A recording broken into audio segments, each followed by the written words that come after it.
Welcome back to my YouTube channel. ಇವತ್ತಿನ ಕ್ಲಾಸಲ್ಲಿ ನಾವು ಅಗ್ನಿವೀರ್ ಎಕ್ಸಾಮ್ಗೆ ಸಂಬಂಧಪಟ್ಟಂತೆ GK ಸೆಕ್ಷನಲ್ಲಿ ಪ್ರಿವಿಯಸ್ ಇಯರ್ ಕ್ವಶನ್ ಪೇಪರಲ್ಲಿ 13 ಪೇಪರ್ ನೋಡುವ. ಇದು 13 ಪೇಪರ್ ಆಗಿದೆ. ಈಗ ಆಲ್ರೆಡಿ ನಾನು 12 ಪೇಪರ್ ಅಪ್ಲೋಡ್ ಮಾಡಿದ್ದೀನಿ. ಇನ್ನು ಯಾರೆಲ್ಲ ನೋಡಿಲ್ಲ ಪ್ಲೇಲಿಸ್ಟಲ್ಲಿ ಇದೆ, ಹೋಗಿ ನೋಡಿ. ಇನ್ನು ಯಾರೆಲ್ಲ ನಮ್ಮ ಚಾನಲ್ನ ಸಬ್ಸ್ಕ್ರೈಬ್ ಮಾಡಿಲ್ಲ ಬೇಗ ಸಬ್ಸ್ಕ್ರೈಬ್ ಮಾಡಿ. ಇನ್ನು ಯಾರೆಲ್ಲ ನಮ್ಮ ಟೆಲಿಗ್ರಾಮ್ ಚಾನಲ್ನ ಜಾಯ್ನ್ ಆಗಿಲ್ಲ, ಈ ಕ್ಲಾಸ್ನ ಕೆಳಗೆ ಡಿಸ್ಕ್ರಿಪ್ಷನಲ್ಲಿ ಲಿಂಕ್ ಇರುತ್ತೆ, ಹೋಗಿ ಜಾಯ್ನ್ ಆಗಿ. ಇವತ್ತಿನ ಕ್ಲಾಸ್ ಸ್ಟಾರ್ಟ್ ಮಾಡುವ. ಏನಿದೆ ಫಸ್ಟ್ನೇ ಕ್ವಶನ್ನು, ಬಾಂಗ್ಲಾದೇಶವನ್ನು ಯಾವ ವರ್ಷದಲ್ಲಿ ಸ್ವತಂತ್ರಗೊಳಿಸಲಾಯಿತು ಅಂತ ಕೇಳಿದ್ದಾರೆ. Answer is 1971. ಇನ್ನು ನೆಕ್ಸ್ಟ್ ಎರಡನೇ ಕ್ವಶನ್ ಏನಿದೆ, ಸಿಕ್ಕಿಂನಲ್ಲಿ ಮಾತನಾಡುವ ಭಾಷೆ ಯಾವುದು ಅಂತ ಕೇಳಿದ್ದಾರೆ. ಆನ್ಸರ್ ಇಸ್ ಉರ್ದು, ನೇಪಾಳಿ, ಹಿಂದಿ ಮತ್ತು ಭೂತಾನಿ. ಇನ್ನು ಮೂರನೇ ಕ್ವಶನ್ ಏನಿದೆ, ಪ್ರಸಿದ್ಧ ಕಾಮಾಖ್ಯ ದೇವಿ ದೇವಾಲಯ ಯಾವ ರಾಜ್ಯದಲ್ಲಿದೆ ಅಂತ ಕೇಳಿದ್ದಾರೆ. Answer is Assam. ಇನ್ನು ನಾಲ್ಕನೇ ಕ್ವಶನ್ ಏನಿದೆ, ಈ ಕೆಳಗಿನವರಲ್ಲಿ ಯಾರನ್ನು ಯಾವಾಗಲೂ ಭಾರತದ ಉಕ್ಕಿನ ಮನುಷ್ಯ ಎಂದು ಕರೆಯಲಾಗುತ್ತದೆ ಅಂತ ಕೇಳಿದ್ದಾರೆ. Answer is Sardar Vallabhbhai Patel. ಇನ್ನು ನೆಕ್ಸ್ಟ್ ಐದನೇ ಕ್ವಶನ್ ಏನಿದೆ, ಮೇಘಾಲಯದ ರಾಜಧಾನಿ ಯಾವುದು ಅಂತ ಕೇಳಿದ್ದಾರೆ. Answer is Shillong. ಇನ್ನು ನೆಕ್ಸ್ಟ್ ಏಳನೇ ಕ್ವಶನ್ ಏನಿದೆ, ಅಮಿತಾಬ್ ಬಚ್ಚನ್ ಯಾವ ಕ್ಷೇತ್ರಕ್ಕೆ ಸಂಬಂಧಿಸಿದ್ದಾರೆ ಅಂತ ಕೇಳಿದ್ದಾರೆ. Answer is cinema. ಇದಂತರ ಕ್ವಶನ್ ಎಲ್ಲರಿಗೂ ಗೊತ್ತಿರುತ್ತೆ. ಈ ಥರ ಕ್ವಶನ್ ಮಾತ್ರ ನಿಮ್ಮ ತಲೆಯಲ್ಲಿ ಯಾವಾಗಲೂ ಆನ್ಸರ್ ಇರುತ್ತೆ. ಇನ್ನು ನೆಕ್ಸ್ಟ್ ಎಂಟನೇ ಕ್ವಶನ್ ಏನಿದೆ, ಓಝೋನ್ನ ಪದರವು ನಿರ್ಬಂಧಿಸುತ್ತದೆ ಅಂತ ಕೇಳಿದ್ದಾರೆ. ಆನ್ಸರ್ ಇಸ್ ನೇರಳಾತೀತ ಕಿರಣ. ಇನ್ನು ನೆಕ್ಸ್ಟ್ ಒಂಬತ್ತನೇ ಕ್ವಶನ್ ಏನಿದೆ, ಚೀನಾದ ಕರೆನ್ಸಿ ಯಾವುದು ಅಂತ ಕೇಳಿದ್ದಾರೆ. Answer is yuan.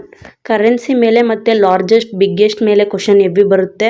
ಮತ್ತು ಏನಿದೆ ರಾಜಧಾನಿಗಳ ಮೇಲೆ ಕ್ವಶನ್ ಎಬ್ಬಿ ಬರುತ್ತೆ. ಇದು ನೋಡ್ಕೊಳ್ಳಿ ನೀವು, ರಾಜಧಾನಿ, ಕರೆನ್ಸಿ ಮತ್ತು ಲಾರ್ಜೆಸ್ಟ್ ಬಿಗ್ಗೆಸ್ಟ್ ಇವಿಷ್ಟನ್ನ ಸ್ವಲ್ಪ ಇಂಪಾರ್ಟೆಂಟ್ ಇದೆ. ಇವನ್ನ ಸ್ವಲ್ಪ ಎಲ್ಲ ನೀವು ಒಂದು ಕಡೆ ನೋಟ್ಸ್ ಮಾಡಿಬಿಡಿ. ಏನಿದೆ ಒಂದು ಸಬ್ಜೆಕ್ಟ್ಗೆ ಒಂದು ನೋಟ್ಸ್ ಮಾಡಿಬಿಡಿ. ಯಾಕಂದರೆ ನೀವು ಒಂದು ನೋಟ್ಸ್ಗೆ ಒಂದು ಸಬ್ಜೆಕ್ಟ್ ಮಾಡಿರಿ ಅಂದರೆ ನಿಮಗೆ ಸ್ಟಡಿ ಕ್ಲೀನಾಗಿ ನೀಟ್ನೆಸ್ ಆಗಿರುತ್ತೆ. ನಿಮಗೆ ಒಂದು ಡಿಸಿಪ್ಲಿನ್ ಇರಬೇಕು. ಓಕೆ, ನಿಮ್ಮ ಹತ್ರ ನಿಮ್ಗೊಂದು ಡಿಸಿಪ್ಲಿನ್ ಇತ್ತು ಅಂದರೆ ಏನು ಜಾಸ್ತಿ ಎಫರ್ಟ್ ಹಾಕೋದೇ ಬೇಡ. ನೀವು ಸ್ವಲ್ಪ ಓದಿದ್ರು ನಿಮ್ಮ ತಲೆಯಲ್ಲಿ ಇದ್ಬಿಡುತ್ತೆ ಅದು.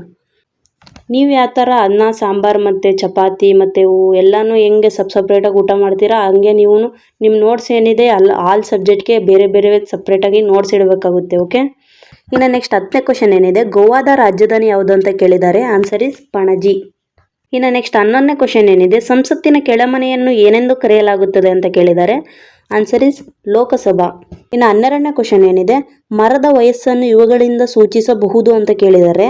ಇದಕ್ಕೆ ಆನ್ಸರ್ ಏನು, ಕಾಂಡದಲ್ಲಿರುವ ಅನುವಾಕ್. ಇನ್ನು ನೆಕ್ಸ್ಟ್ 13ನೇ ಕ್ವಶನ್ ಏನಿದೆ, ಕ್ರಿಕೆಟ್ಗೆ ಸಂಬಂಧಿಸಿದೆ ಅಂತ ಕೇಳಿದ್ದಾರೆ. ಯಾವ ಪದ ಕ್ರಿಕೆಟ್ಗೆ ಸಂಬಂಧಿಸಿದೆ ಅಂತ. Answer is bouncer. ಇನ್ನು 14ನೇ ಕ್ವಶನ್ ಏನಿದೆ, ಭಾರತದ ರಾಷ್ಟ್ರೀಯ ಪ್ರಾಣಿ ಯಾವುದು ಅಂತ ಕೇಳಿದ್ದಾರೆ. ಆನ್ಸರ್ ಇಸ್ ಹುಲಿ. ಇಷ್ಟು ಸಿಂಪಲ್ ಆನ್ಸರ್ ಮಾಡೋಕ್ಕೆ ಬರಲ್ಲ ನಿಮಗೆ. ಇದು 1ನೇ ಕ್ಲಾಸ್, 2ನೇ ಕ್ಲಾಸ್, 3ನೇ ಕ್ಲಾಸ್ ಕ್ವಶನ್ ಇದು. ಭಾರತದ ರಾಷ್ಟ್ರೀಯ ಪ್ರಾಣಿ ಯಾವುದು, ಭಾರತದ ರಾಷ್ಟ್ರೀಯ ಹೂವು ಯಾವುದು, ಭಾರತದ ರಾಷ್ಟ್ರೀಯ ಹಣ್ಣು, ಭಾರತೀಯ ರಾಷ್ಟ್ರದ ಮರ, ಇದೆಲ್ಲ ಸಿಂಪಲ್ ಕ್ವಶನ್. ಈ ಕ್ವಶನ್ನ ನೀವು ಮಾಡಲ್ಲ. ಈ ಥರ ಜಾಸ್ತಿ ಕ್ವಶನ್ ರಿಪೀಟ್ ಆಗಿದೆ. ಹಾಗಾಗಿ ನೀವು ಚೆನ್ನಾಗಿ MCQನ ಸ್ಟಡಿ ಮಾಡಿ. ಇನ್ನು ನೆಕ್ಸ್ಟ್ ಲಾಸ್ಟ್ ಫೈನಲ್ 15ನೇ ಕ್ವಶನ್ ಏನಿದೆ, ಆಗ್ರಾದಲ್ಲಿ ತಾಜ್ ಮಹಲ್ ನಿರ್ಮಿಸಿದ ರಾಜ ಯಾರು ಅಂತ ಕೇಳಿದ್ದಾರೆ. Answer is Shah Jahan. ಇಲ್ಲಿಗೆ ಈ ಕ್ಲಾಸ್ ಕಂಪ್ಲೀಟ್ ಆಯಿತು. ಯಾರೆಲ್ಲ ಕೊನೆವರೆಗೂ ಕ್ಲಾಸ್ ಕೇಳಿದಾರೆ ಥ್ಯಾಂಕ್ಸ್ ಫಾರ್ ವಾಚಿಂಗ್. ಇನ್ನು ಯಾರೆಲ್ಲ ನಮ್ಮ ಚಾನಲ್ನ ಸಬ್ಸ್ಕ್ರೈಬ್ ಮಾಡಿಲ್ಲ ಬೇಗ ಸಬ್ಸ್ಕ್ರೈಬ್ ಮಾಡಿ. ಮತ್ತೆ ಸಿಗೋಣ ನೆಕ್ಸ್ಟ್ ವಿಡಿಯೋದಲ್ಲಿ.